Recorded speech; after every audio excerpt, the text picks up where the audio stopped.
নমস্কার বন্ধুরা, আজকের ভিডিওটা একদম অন্যরকম হতে চলেছে। আজকে আমি বলতে চলেছি একটু রোগ নিয়ে কথা, মানুষের বাড়িতে বাড়িতে রোগ নিয়ে সমস্যা এবং যাদের গ্যাসের প্রবলেম, অ্যাসিড, বুক জ্বালা, হজম সমস্যা, পেটে পাথর আর সকালবেলা মল ত্যাগের সমস্যা, নানান রকম সমস্যা আর কথা নিয়ে আজকের এই ভিডিওতে আমি বলতে চলেছি। আর সব থেকে বড় কথা হলো এইটাই যে আমি আজকে অন্য কোনো বিষয় নিয়ে ভিডিও বানাচ্ছি না। আজকে আমাকে এই বিষয়ে ভিডিও বানাতে হলো, আর ওটা একটা পার্সোনাল ব্যাপার আছে, সেটা বিষয় নিয়ে আমি পরে না হয় বলবো। কিন্তু আজকে আমি এই ভিডিওর মাধ্যমে মানে এটা সবাইকে আমি বলতে চাই যে দেখুন, সমস্যাটা কিন্তু সৃষ্টি হয় পেট থেকে, এবং যে কোনো সমস্যা, যে কোনো রোগ ব্যাধি বলুন পেট থেকে। এবারে কোনো কিছু অ্যাক্সিডেন্ট মতো হয়ে গেল, সেটা তো একটা আলাদা জিনিস। সেটাও দেখা যাচ্ছে কি নিজের ধ্যান ঠিক মতো হয়তো চলতে না পারাতে, সেটাও একটা সমস্যা। কিংবা আপনি হয়তো ঠিকভাবে চলছেন, অন্য কেউ যদি ভুল করে সেক্ষেত্রেও আপনারও সমস্যা, কিন্তু আরও সমস্যা হতে পারে, সেটা আলাদা জিনিস। কিন্তু রোগের যে সৃষ্টিটা, সেটা কিন্তু শরীরের মধ্যে যে রোগ সৃষ্টিটা কিন্তু সবার প্রথমে নিজের মানে পেট থেকেই সৃষ্টি, নিজের চলন ফলন, খাওয়া দাওয়া, সেই থেকেই কিন্তু সৃষ্টি। তাই সবার প্রথমে আমাদের কিন্তু ধ্যান দিতে হবে যাদের মানে গ্যাস, অ্যাসিড, বুক জ্বালা, হজম সমস্যা, পেটে পাথর, সকালবেলা মলত্যাগের সমস্যা, পরিষ্কার ঠিক মতো না হওয়া, কিন্তু এগুলো কিন্তু নর্মাল কমন একটা রোগ। আর এই কমন রোগই কিন্তু একসময় দেখা যাচ্ছে কি এটাই বড় হয়ে দাঁড়ায়। গ্যাস থেকে অ্যাসিড, তারপরে অ্যালসার, তারপরে তার কোনো চিকিৎসাই নেই, এরকম নানান রকম সমস্যা। আর এই যে তোমার জল থেকেও তোমার পেটে পাথরের একটা সমস্যা থাকে অনেক সময়। তো এই যে জলের মেন হচ্ছে আমাদের কারণ হচ্ছে শরীরে হচ্ছে জল। আমরা কিছু সারাদিনে কিছু কম বেশি সব কিছু চলবে, কিন্তু জলটা আমাদের কিন্তু কম খেলে আমাদের চলবে না। জলটা আমাদের কিন্তু এনি টাইম সবসময় আমাদের জল থাকা দরকার, আর জল খাওয়াও দরকার। মানে শরীরের ভেতরে আমাদের কিন্তু বেশিরভাগটাই জল, বাকি কিন্তু অন্য কিছু পরে। সবার প্রথমে জলটা বেশি, তারপরে সবার প্রথমে তাহলে জলটা কিন্তু আমাকে ধ্যান দিতে হবে। সবার প্রথমে জলটাকেই আমাকে ধ্যান দিতে হবে, মেল ফোকাস। আমি জলটা কেন যাচ্ছি, আপনারা ভিডিওটা দেখলেই বুঝতে পারবেন যে জলে কেন আমি এখন ফোকাস যাচ্ছি। তো আমি খাওয়া দাওয়ার মধ্যে আমি যাচ্ছি না, যে যেমন খায় সেটা তার ব্যাপার, কিন্তু জলটা সবার প্রথমে আমার এই যে ধরো এক গ্লাস এখানে দু গ্লাস এখানে জল আছে, একটার মধ্যে টিডিএস হচ্ছে গিয়ে 500, আর একটার মধ্যে টিডিএস হচ্ছে 150। আর এই যে জলটা এটার মধ্যে কোনো রকম কোনো ফিল্টার করা, আনফিল্টার জল, এটা জাস্ট কল থেকে ধরো নেওয়া, নিয়ে ডক করে খাওয়া, খেয়ে নেওয়া। আর এটা হচ্ছে ফিল্টারিং জল, এর হচ্ছে টিডিএসও মাপা হয়েছে, এর টিডিএস আছে হচ্ছে 150। আমাদের সিস্টেম অনুযায়ী কিন্তু আমরা 200 টিডিএস, 200-র বেশি জল খাওয়াটা আমাদের উচিত নয়। কি 200 থেকে 250 পর্যন্তও চলে, কিন্তু 250 থেকে 300 একটু বেশি হয়ে যায়। কিন্তু 150 এরকম থাকলে পরে সব থেকে বেস্ট। কি 200-র মধ্যে থাকলে পরে টিডিএস সব থেকে ভালো, ঠিক আছে। কিন্তু আমরা সাধারণত যেসব জল খাই আমরা কিন্তু মাপিও না, এমনকি আমরা ঢকঢক করে শরীরের মধ্যে নিয়ে নিই। দেখুন, কাউকে না কাউকে ফিল্টার করতেই হবে। ঈশ্বরের সৃষ্টি বলুন আর যেভাবে আমাদের প্রকৃতির সৃষ্টি বলুন, আমাদের কিন্তু পেটের মধ্যেও কিডনি রয়েছে, যেটা জল মানে কেউ না কেউ আছে যেটা ফিল্টার করে। আপনি হয়তো বাইরে থেকে জলটা ফিল্টার করছেন না, কিন্তু পেটের ভেতরে গিয়ে শরীরের ভেতর থেকে কিন্তু সেই ফিল্টার করতেই হবে, মানে কাউকে না কাউকে ফিল্টার করতেই হবে। এইবারে আমরা এখানে কাজটা কমিয়ে দিতে পারি যদি সেই জলটা যদি আজকে বাইরে থেকে যদি ফিল্টার করা হয়, তাহলে কিন্তু কিডনির কাজটা কিন্তু কমে যায়। এই যে পেটের ভেতরে যে কিডনিটা আছে তার কিন্তু ফিল্টারের কাজটা কমে যায়। এইবারে আপনি ধরো বাইরে ফিল্টার করছেন, আমি ধরো 500 টিডিএস জল আমি খেয়ে যাচ্ছি, কি 400 টিডিএস জল খেয়ে যাচ্ছি, কি 300 টিডিএস জল খেয়ে যাচ্ছি, এবং জলটা হচ্ছে নো ফিল্টার, মানে আনফিল্টার জল। এখানে কোনো রকম কোনো ফিল্টারে ইউজ হয়নি, মানে জলটা জাস্ট কল থেকে টেপা হয়েছে। আর দেখুন, জলের মধ্যে আমাদের কল বলুন কিংবা 400 ফুটের জল বলুন, যেসব ফিল্টারগুলো তাদেরও ভেতর নিচে ফিল্টার লাগানো রয়েছে, সেসব ফিল্টারগুলো কিন্তু বেশি ফিল্টার দিতে পারবে না, কারণ জল অনবরত টানতে হয়, পাতাল থেকে নিচ থেকে উঠাতে হয়, যার জন্য বেশি ওখানে ছোট ফিল্টার দিতে পারবে না। দিতে পারলেও হয়তো জলটা আস্তে উঠবে কি কম উঠবে। কিন্তু যখন জলটা আমাদের কোনো রকম জলটা যখন মাটির তলা থেকে উপরে, যখন পৃথিবীর উপরে যখন উঠে আসে, তখন আমাদের উচিত জলটাকে একবার টেস্ট করা আর ফিল্টার করা আমাদের উচিত। তারপর আমাদের পান করা উচিত, লাস্টে আমাদের পান করা উচিত। আর এই জিনিসটা যখন আমরা করতে পারি না, হয়তো কোনো রকম কোনো সমস্যার জন্য হয়তো করতে পারি না, তখনই কিন্তু রোগের সৃষ্টি, তখনই কিন্তু যত রকম সমস্যার সৃষ্টি হয়ে যায়। তখন থেকেই চালু হয়ে যায়, কিন্তু সেটা দীর্ঘদিন ধরে, একদিনও হয় না, দুদিনও হয় না, দীর্ঘদিন খাওয়ার পর তারপরে আস্তে আস্তে ধীরে ধীরে হয়। কারণ আমাদের প্রকৃতির অনুযায়ী শরীরেও কিন্তু একটা সহ্য ক্ষমতার একটা সীমা আছে। এইবারে যখন আমি এই আনফিল্টার জল TDS 500, দেখা যায় TDS 400, এই জল আমি খেয়ে যাচ্ছি বাইরে থেকে, না আনফিল্টার হচ্ছে না, কিন্তু কিডনি কিন্তু ঠিক ফিল্টার করে আপনাকে পরিষ্কার জলটা আপনাকে প্রোভাইড করছে। কিডনির কাজ হচ্ছে কিন্তু জলটাকে ফিল্টার করা। আপনি করছেন না ফিল্টার, তাতে কি আছে, কিন্তু সে কিন্তু ফিল্টার করে যাচ্ছে। এবার দেখুন, একটা কিডনি, একটা কিংবা দুটো কিডনি, তারও কিন্তু একটা ফিল্টার করা একটা ধৈর্য মানে ক্ষমতা আছে। এবার দেখা যাচ্ছে সেও ফিল্টার আজকে করতে, যে কোনো জল ফিল্টার করছে, সে কত বছর করবে? 5 বছর, 10 বছর, 20 বছর, 25 বছর, হ্যাঁ 30 বছর, 40 বছর। দেখুন, যখন আমাদের বয়স যদি 40 বছর হয়, তাহলে এই একটা ফিল্টার কিন্তু আমাদের 40 বছর ধরে ফিল্টারিং করছে। যেসব আমরা খাবার খাচ্ছি এগুলো ফিল্টারিং করছে। এর থেকে আর কি মানে ভালো কি আর হতে পারে? এবারে তার সত্ত্বেও কিন্তু সে কিন্তু চুপচাপ কিছু বলছে না। এবার সেই আমরা দেখা যাচ্ছে কি, তারপরে এবার সে কী করে, অটোমেটিক কিন্তু সে কিন্তু অলরেডি কমজোরি হতে থাকে। তারপর থেকে আমাদের একটা বয়স থাকে, সেই বয়স পর থেকে আমাদের সব কিছু একটু এনার্জি কমতে থাকে। ধরে নিন 40, 45 কি 50 বছর পর থেকে আমাদের এসব কিছুর একটা এনার্জি কমতে থাকে। 40 তাও বেশি বলে ফেললাম, কি 40, 35, 40 থেকে কমতে থাকে। তারপরে কিন্তু এইখানটায় যদি আমি এখানে ফিল্টারিং জলটা যদি আমি ব্যবহার করি, এই যে ফিল্টার জলটা ব্যবহার করি, এই যে এর কিন্তু আমার অত একটা কিন্তু ফিল্টার একে করতে হবে না, ঠিক আছে? এর কিন্তু কাজটা কমে গেল, জাস্ট এর কাজটা কমে গেল। আমি যদি ফিল্টার, আমি যদি আজকে সচেতন হই, আমি যদি নিজে আজকে যদি আমি মানে সব কিছু জানি, একটু রিসার্চ করি। আমরা তো পড়াশুনো করি, কিন্তু আমাদের খাওয়ার দাওয়ার বিষয় নিয়েও তো আমাদের মেন তো পড়াশুনোগুলো এগুলো যদি আমরা রিসার্চ করি, তাহলে কিন্তু আজকে আমাদের ঘরে ঘরে রোগ ব্যাধি কিংবা কোনো রকম গ্যাস, অম্বল, বুক জ্বালা, নানান রকম সমস্যা কিন্তু খুবই কমে যায়, কিংবা না হওয়ার চান্সটা অনেক বেশি বেড়ে যায়। তার জন্য আমাকে কিন্তু জলটা সবার প্রথমে TDSটা চেক করতে হবে। আপনি যে জলটা পান করছে সেই TDSটা কত, সেই আপনার যে কোনো জলই হতে পারে, উচিত TDSটা চেক করা।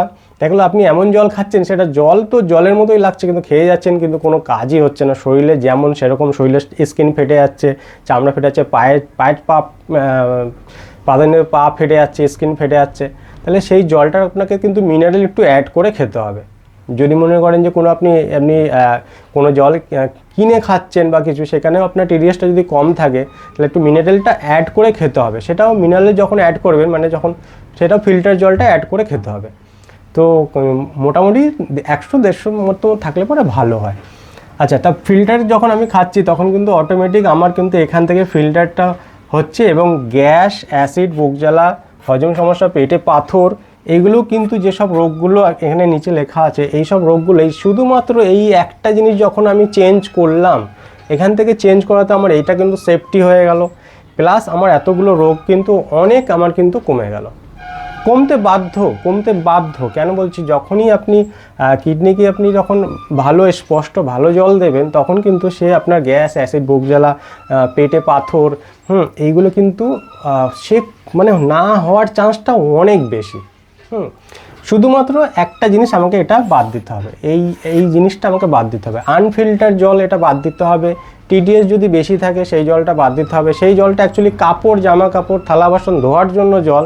যদি 500-600 TDS থাকে, এমনও TDSের জল আছে যেখানে 800 TDS, এরকম জল মানে মারাত্মক ক্ষতি হতে পারে আপনার শরীরের জন্য, ঠিক আছে? তো সেই ক্ষেত্রে আমাকে কিন্তু সবার প্রথমে ভালো জলটা পান করতে হবে। ভালো জলটা পান করলে পরে আমার ধরে নিন 100-এর মধ্যে 60% সমস্যা আমার কিন্তু এই শুধুমাত্র জল থেকেই, কিন্তু একটা জিনিস আমি চেঞ্জ করলে এই জল থেকে কিন্তু আমার সমস্যার সমাধান হয়ে গেল, ঠিক আছে? একটা শুধু ডিসিশানের নিয়েই আমার সমস্ত কিছু কিন্তু শরীরের পার্টস বলুন, শরীরের প্রত্যেকটা অঙ্গ প্রত্যঙ্গ কিন্তু মানে সে সচেতন হয়ে গেল। এমনকি মাথার ব্রেনও, সেটাও কিন্তু যখন ভালো জল পাবে, ভালো জল খাবে, তখন কিন্তু ব্রেনটাও কিন্তু দেখবেন স্পষ্ট, ক্লিয়ার সব কিছু, মানে সেও ভাবনা চিন্তার জন্য খুব রেডি, মানে সবসময় এনার্জিতে থাকবে, মানে তার কাছে ভালো জল পাচ্ছে।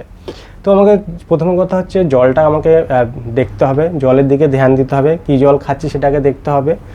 আচ্ছা, এইটা যদি হয়ে যায়, তাহলে কিন্তু আমাদের ম্যাক্সিমাম সমস্যা দূর হয়ে গেল। এটাই ছিল আরেকটা হচ্ছে গিয়ে যেটা হচ্ছে আমাদের সন্ধ্যের পরে খাওয়ার একটা আমি অনেক দিন আগে একটা ভিডিও করেছিলাম, বলেছিলাম যে রোগের যে সমস্যাটা মেন হচ্ছে গিয়ে দেখুন, আমরা যখন রাত্রিরে 10টা 11টা 12টার সময় অনেকে খেয়ে নিই, তখন কিন্তু আমার খাওয়াটা কিন্তু হজম হয়। দেখুন ধরুন আপনি 12টার সময় খাচ্ছেন কি 10টার সময় খাচ্ছেন, আপনার খাওয়াটা হজম হতে হতে দেখা যাচ্ছে 1টা 2টো।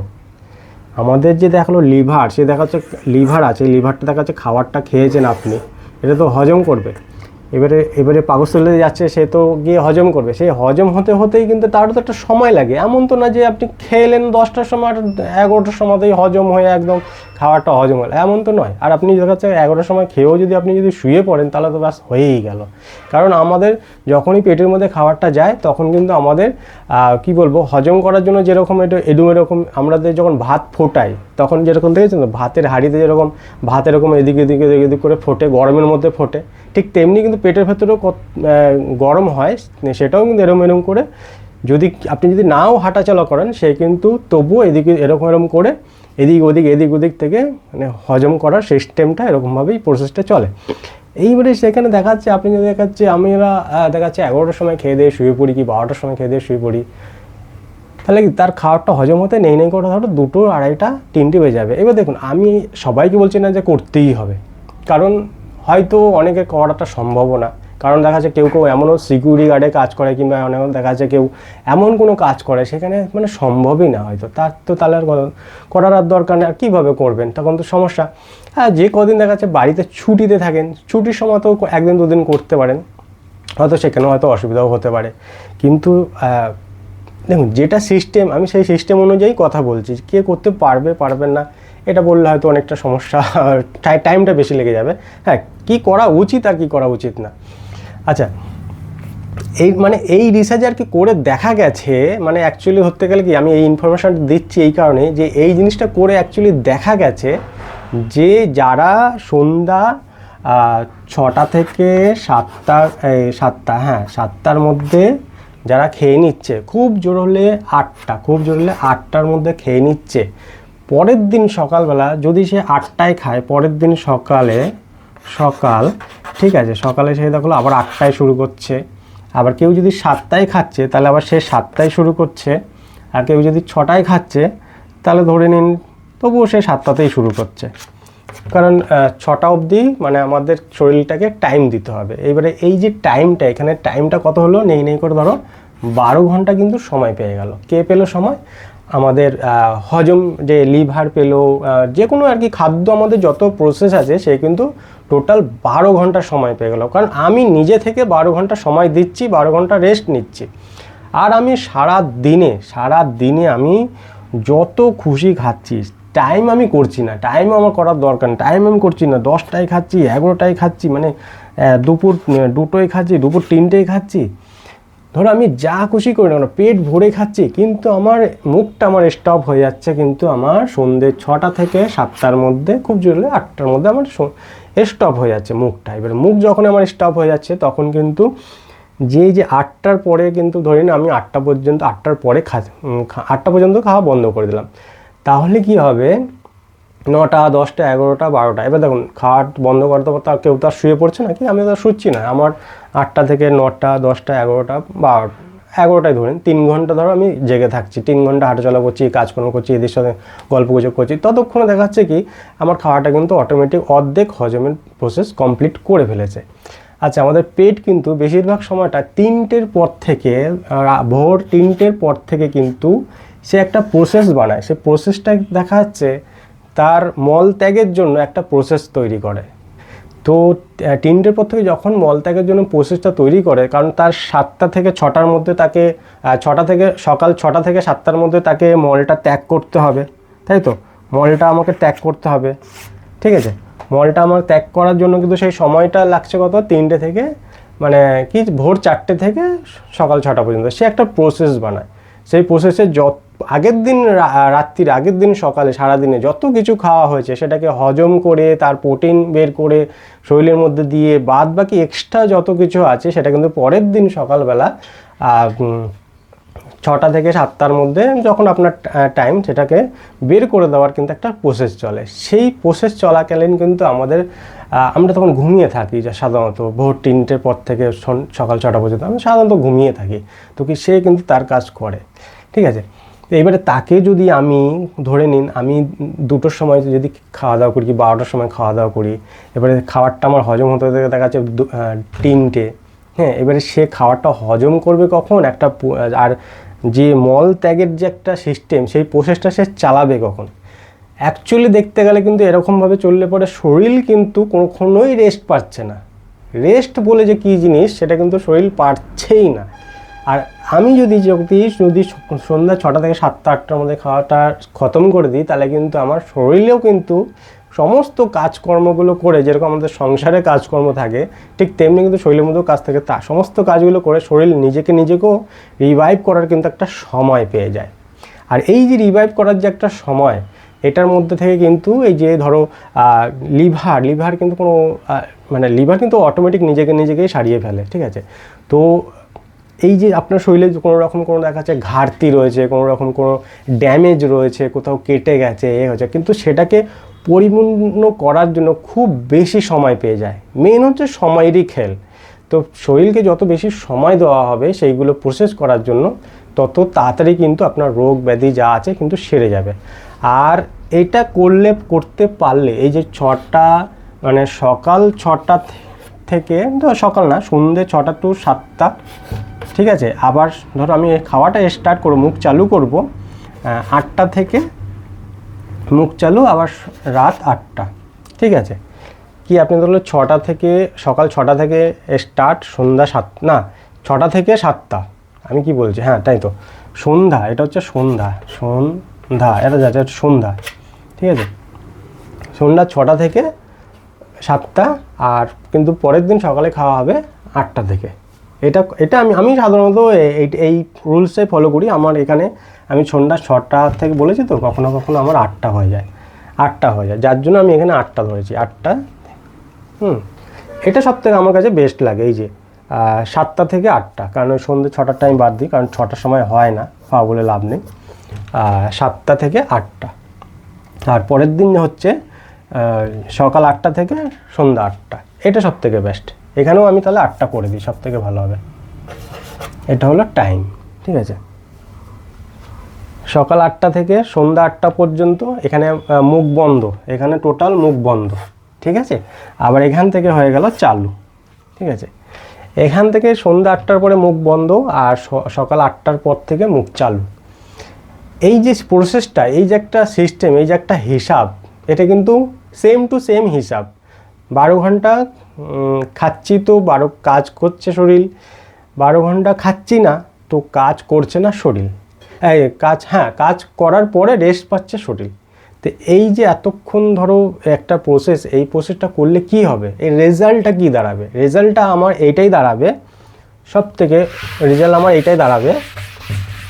দেখুন, যে খুব মোটা ধরেন খুবই মোটা একটা ব্যক্তি, ঠিক আছে, সেই ব্যক্তিটা কিন্তু ধীরে ধীরে সে কিন্তু তার ওজন সে কিন্তু একটু লুজ করতে থাকবে।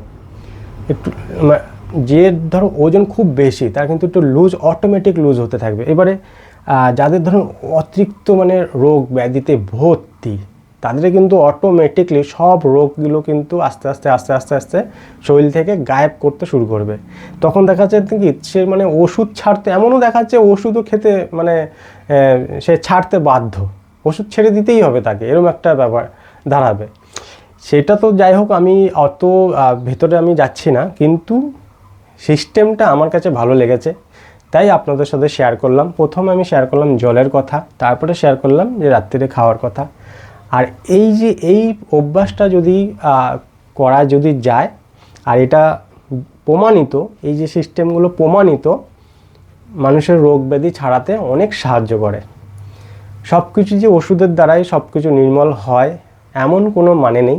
এমনও অনেক কিছু আছে নিজের চলার জন্য, নিজেকে চলার পথেও, চলতি পথেও অনেক রোগ সেরে যায়। তো আদার্স অ্যাকশন বা সেগুলো তো আলাদা বিষয়, সেটার জন্য কিন্তু আমাদের সমাজে আমাদের ঘরে ঘরে সাধারণত প্রচুর এখন রোগ ব্যাধি ভর্তি হয়ে গেছে। কোথাও যদি এখন যাই নানান রকম সমস্যা মানুষের দেখতে পাই চোখে, কিন্তু এই জিনিসগুলো আমাদের মাথায় ফলো করতে হবে। আরেকটা সব থেকে একটা বড় জিনিস আরেকটা জিনিস আমি ফিল করছি, সেটা হচ্ছে গিয়ে প্লাস্টিক।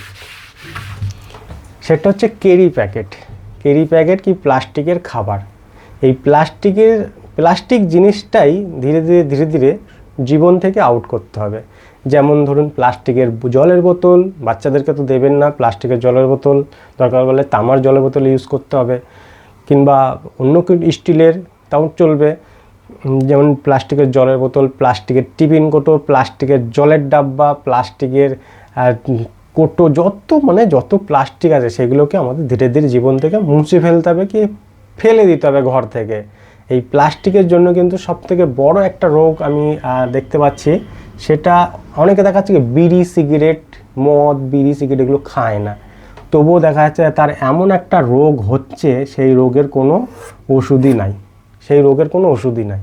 বুঝতেই পারছেন, অনেকে হয়তো জানেনি সেই রোগটা, কিন্তু সেই রোগের ওষুধ নাই। তাহলে সেই জিনিসটা আমাদের কিন্তু সবার প্রথমে, ওই যে অনেকে থাকে প্লাস্টিকের বোতলে তেল রাখা, মানে বলতে চাইছি টোটাল প্লাস্টিকটাই বার করতে হবে।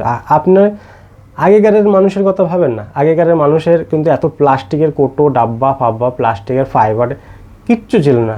তখন শুধু কাঁসা থালা, স্টিল এইসব ছিল, কিন্তু প্লাস্টিকের জিনিস কিন্তু তারা কমই ব্যবহার করতো। তো আমাদের কিছু আমাদের দাদু ঠাকুরদাদের থেকেও শেখার বিষয় আছে, জানার বিষয় আছে।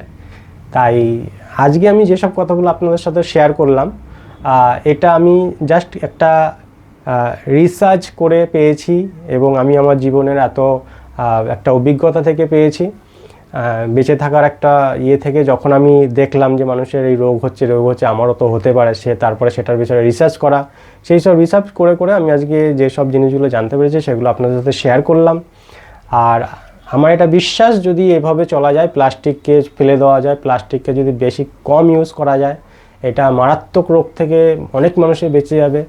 এমনকি আপনি বিশ্বাস করতে পারবেন না, আমরা সকালবেলা যে প্লাস্টিকের কাপে যে আমরা চা খাই, ওটাও কিন্তু প্লাস্টিকের। বুঝতে পারছেন, গরম জিনিস যখনই ওই প্লাস্টিকের কাপে ঢালা হচ্ছে, আপনি কি বলছেন প্লাস্টিকের মধ্যে মিশছে না? মাইক্রোস্কোপি ওখানে ইয়েতেও দেখা গেছে যে প্লাস্টিক ছোট বিন্দু কণা ওই চায়ের সাথে মিশে মানুষের পেটে যাচ্ছে, আর তারপর লাস্টে ওই রোগটা হচ্ছে, যেটার কোনো আনসার নাই। বুঝতে পারছেন? তো যাই হোক, এরকম আর কি অনেক ছোট বিষয় যেটা আমরা জানি না, আমরা না জানতে খেয়ে ফেলি, না জানতে ইউজ করে ফেলি, কিন্তু এগুলোকে আমাদের নজর রাখতে হবে। প্রথম কথা, পেটের মধ্যে কি মুখের মধ্যে কোনো জিনিস দেওয়ার আগে সেইগুলোকে আমাদের যাচাই করতে হবে। আর একটা সবথেকে একটা খুব ইম্পর্টেন্ট গুরুত্বপূর্ণ কাজ, সেটা হচ্ছে গিয়ে 25 বছর পরে কি 30 বছর পরে মিষ্টি খাওয়া ছেড়ে দিন, সব থেকে বেস্ট। 30 বছর পর থেকে মিষ্টি খাওয়া টোটালি ছেড়ে দিন, সব থেকে বেস্ট। 30 বছর পর্যন্ত চুটিয়ে তো মিষ্টি খেয়েছেন, চিনি খেয়েছেন, 30 বছর পর থেকে মিষ্টি খাওয়া ছেড়ে দিলে সব থেকে বেস্ট। হ্যাঁ, 30 বছর পর থেকে মিষ্টি খাবেন, অবশ্যই খাবেন, সেটা 1 দিন 2 দিন কি সপ্তাহে 1 দিন রসগোল্লা, মিষ্টি বা চিনি দিয়ে চা, সে তো সপ্তাহে 1 দিন ঠিক আছে, কিন্তু টোটালটাই ছেড়ে দিতে হবে। ডেলি ওই চা সকালবেলা ঘুম থেকে উঠে চিনি দিয়ে চা, ওটাই তো সব থেকে বিষ। চিনি হচ্ছে মানুষের সব থেকে বেশি ক্ষতি করে। এই যে চুল পাকা, চামড়া স্কিন ঝুলে যাওয়া, মুখের স্কিন ঝুলে যাওয়া, এগুলো সব বেশিরভাগই সব চিনি থেকে এগুলো সমস্যাগুলো দাঁড়ায়। চিনি যে মিষ্টি আপনার শরীরের স্কিনকে টাইট স্কিনকে ঢিলা করে দেবে, চামড়া ঝুলে যাবে বেশি মিষ্টি খেলে, অতিরিক্ত মিষ্টি খেলে। তো চিনি জিনিসটা সবার প্রথমে আমাদের আউট করতে হবে আমাদের দৈনিক জীবন থেকে। সেটা একটা সময় আছে, সেই সময়টা হচ্ছে, কারণ আপনি সাধারণত আমরা ছোটোবেলায় মিষ্টি ছাড়া আমরা থাকতেই পারবো না, সেটা 20 বছর 25 বছর 30 বছর পর্যন্ত মোটামুটি তাও ঠিক আছে, কিন্তু 30 বছরের পর থেকে কমিয়ে দেওয়াই ভালো, সব থেকে বেস্ট। এই যে সমস্ত আমি যে সব পয়েন্টগুলো নোটগুলো আমি তুলে ধরেছি, এইগুলোর পেছনে প্রচুর কারণ আছে, আপনি যদি নিজেও রিসার্চ করে দেখতে পাবেন। আপনি এই যে কথাগুলো বললাম, এই যে চিনির কথা, জলের কথা, টাইম টেবিল খাওয়ার কথা, এই সমস্ত কিছু যদি আপনি যদি নিয়মগুলো যদি একটু বুঝতে পারেন, জাস্ট একটা নিজের একটা নলেজ যদি লাগাতে পারেন, আপনি যদি এগুলোর সম্বন্ধে একটু রিসার্চও যদি করেন, কি চ্যাট জিপিটি আছে, চ্যাট জিপিটিকেও যদি জিজ্ঞেস করেন, দেখবেন এইগুলো কিন্তু আপনাকে অনেক বড় বড় ফল দেবে, যেটা নাকি আপনার পয়সা বাঁচবে, টাকা বাঁচবে, আপনার সময় বাঁচবে, আপনি অন্য কিছুতে ফোকাস করতে পারবেন ভালো করে। আদার্স আপনাকে রোগ ব্যাধির দিকে, ডাক্তারের দিকে ছুটতে কম হবে, কি নাই হবে বলে দিলাম। তো যাই হোক, এটাই ছিল আজকে আমার ভিডিও। আর এই যে ভিডিওটা, আমি এরকম বড় ভিডিও খুব কম বানাই, তো আজকে আমি বানালাম এই কারণেই, আমার একটা মনে হলো যে এই জিনিসগুলো আমি যেটা জানি সেটা আপনাদের সাথে শেয়ার করা উচিত, সেই কারণে আমি শেয়ার করলাম। আর সবার প্রথমে আপনি কোনো কিছুই যদি না পারেন, জলটা ভালো খান। জলটা ভালো খেলে পরে কী হবে, আপনার খাবারটা হজম হয়ে যাবে তাড়াতাড়ি। আর আপনার খাবারটা হজম হয়ে গেলে আপনার সব কিছু এ টু জেড নর্মাল থাকবে, ঠিকঠাক থাকার সময়টা খুব বেশি। আর সকালবেলা উঠে সূর্যর ওঠার আগে চান করলে, কি সকালবেলা চান করলে পরে সব থেকে বেস্ট, তাহলে প্রেশারটাও আমাদের নর্মাল থাকে। এটাও আমি যতদূর জানি যে সকালবেলা চান করলে প্রেশারটাও নর্মাল থাকে। ঠিক আছে। আর আরেকটা জিনিস, সেটা হচ্ছে গিয়ে নিম পাতা ভেজে গুঁড়ো করে কোটোয় রেখে, এবং প্রত্যেক দিন না, মাসে একবার, ওই কি সপ্তাহে একবার 1 চামচ করে নিম পাতা শুকনো যে গুঁড়ো পাতাটা একবার যদি আমরা 1 চামচ খাওয়া হয়, সেটা তো অনেক রকম রোগ ব্যাধি দূর হয়। এরকম অনেক কিছু টিপস আছে, যেটা আর আপনাকেও জানতে হবে খুঁজে খুঁজে সবার কাছ থেকে। আর দেখুন, ভালো জিনিসগুলো কিন্তু আপনি সবসময় দেখবেন সেগুলো কম সেগুলো প্রচার হয়। খারাপ জিনিস বেশিরভাগটাই, মানে যেগুলো উল্টো পাল্টা জিনিস, এগুলো কিন্তু বেশি মানে উঠে যায়। কিন্তু ভালো জিনিসটা কিন্তু মানে সবসময় দাবিয়ে থাকা বললে ভুল হবে, যারা খোঁজ করে, যারা জানার, তারা ঠিক জেনে যায়। আর যারা জানতে চায় না কিংবা জানেন ওরা, তারা রিসার্চ করে না, তারা কিন্তু ঠিক খুঁজেও পায় না। আপনি হয়তো এত অবধি এসছেন, আপনি হয়তো সব ব্যাপারটা বুঝতে পেরেছেন, সব আপনার জানার ইচ্ছা আছে, আপনি দেখবেন আপনার জীবনে সব কিছু জিনিস সঠিক ঠিকঠাকই হবে, কারণ আপনার জানার ইচ্ছা আছে। ঠিক আছে। আর এই হচ্ছে সবার মেন বক্তব্য, আর কিছু আমার বলার নেই, এটাই ছিল। ওকে বন্ধুরা, আজকে তাই অনেক 26 মিনিট ভিডিও হয়ে গেল, সত্যি অনেকক্ষণ হয়ে গেল। ঠিক আছে বন্ধুরা, ভালো থাকবেন, সুস্থ থাকবেন, দেখা হচ্ছে নতুন কোনো ভিডিওর সাথে।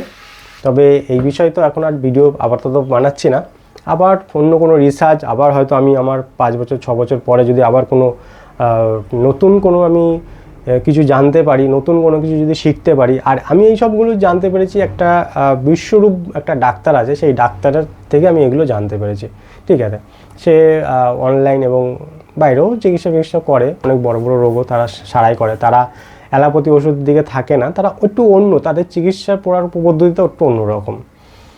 তারা এমনকি আমাদের পায়ের সব থেকে যে পায়ের যে গোড়ালি, যে থায়ের নিচের যে মাংস থলিটা, ওটাকে ওরা দ্বিতীয় কিডনি মনে করে। যাদের কিডনি ফেল হয়ে যায়, তারা ওই এই যে থায়, যে গোড়ালির একটু উপরে যে মাংসর পেশিটা, ওটা একটু উষ্ণ গরম জলের মধ্যে দিয়ে, ওটা কীভাবে যেন বিশ্বরূপ ডাক্তার ওরা ওইটাকেও ঠিক করে, ফেল কিডনিটাকেও ঠিক করার চেষ্টা করে। এগুলো আমি শুনেছি, দেখেছি। যাই হোক বন্ধুরা, আপনি চাইলে বিশ্বরূপের ডাক্তারের যে এটা আপনি ইউটিউব, ইনস্টাগ্রাম, এইসব থেকেও আপনি যাচাই করতে পারবেন, জানতে পারবেন আরও অনেক কিছু। ওকে, টাটা, গুড বাই। অনেক কথা হয়ে গেল।